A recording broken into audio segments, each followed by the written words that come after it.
SolveYourTech.com, your source for how-to guides and tutorials. Welcome to our video about how to stop unlocking your iPhone with Face ID in iOS 17. If this guide helps you out, then please consider subscribing and liking this video. The Face ID feature on your iPhone can be really handy for replacing passwords and making it a little easier to sign into accounts and perform certain actions. But if you find that you're having trouble with your iPhone unlocking too quickly because Face ID is enabled, then you might decide that you no longer wish to use Face ID to unlock your iPhone. You can change this setting by opening the Settings app. You can then scroll down and select the Face ID and Passcode option from this menu.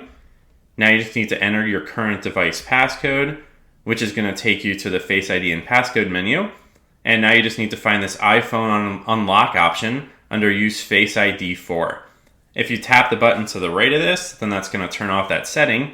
So now you no longer will be able to unlock your iPhone by simply looking at it and using the Face ID feature. Note that you are going to need to use your passcode to unlock your iPhone, so make sure that you know that. If you would like to change your passcode, then you can just scroll down on this menu a little bit, and you can choose the Change Passcode option here.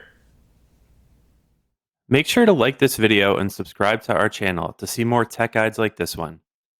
For additional information on this topic and to read the entire article, click the link in the description to visit SolveYourTech.com.